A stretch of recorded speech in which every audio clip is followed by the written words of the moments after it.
As I began reading this book, I was challenged and convicted. I texted her, "This message is full of hope and truth. I needed this."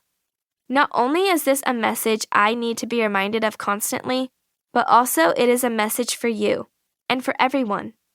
In our world today, it's easy to believe the lies of the enemy, follow the cravings and passions of our flesh, and fall prey to conforming to the culture around us.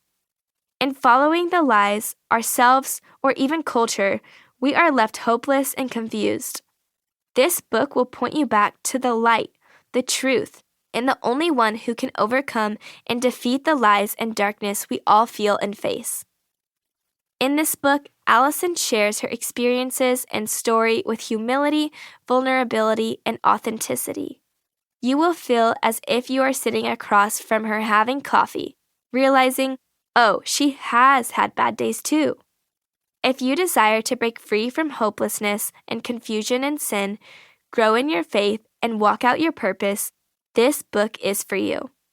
If you desire to be bold in your beliefs and convictions, this book is for you. Not only will you be challenged in your faith, but you also will be inspired to take what you receive and experience to others. Arise and Shine will encourage your heart and challenge your thinking. You will walk away from reading feeling empowered, equipped, and excited to live a life connected to the light and ready to bring that light to others.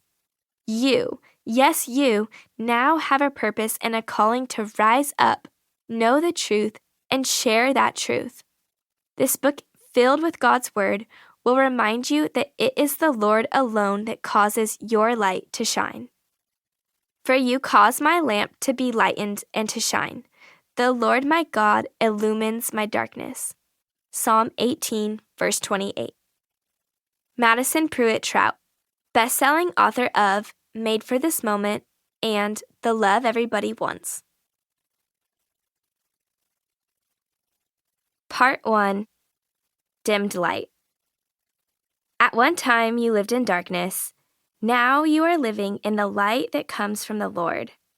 Live as children who have the light of the Lord in them.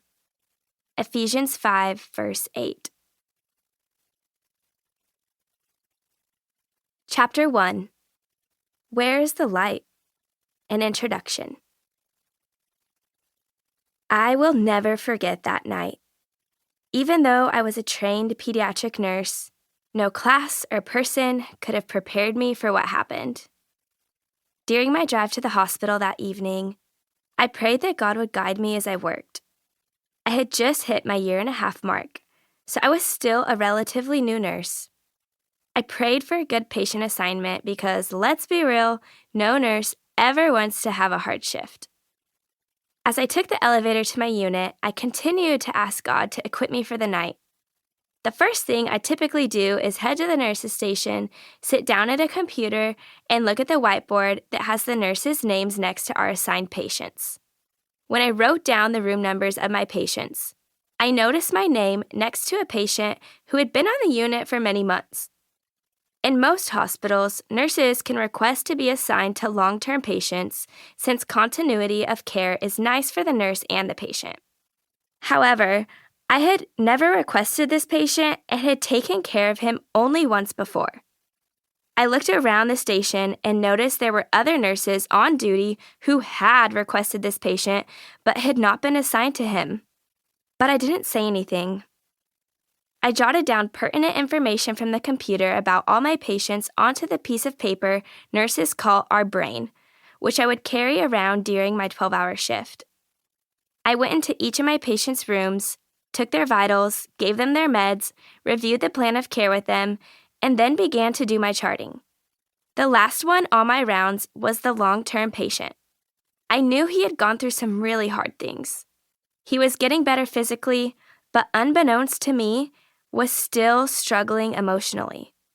I didn't know him well, so when I was in his room, I didn't sense that anything was off. I gave him his medications at 8 o'clock and left to allow him to get a good night's sleep. However, around 11 o'clock, his call light beeped. He probably just has a headache and wants some Tylenol. When I opened the door to his room, an eerie silence greeted me. The lights were off.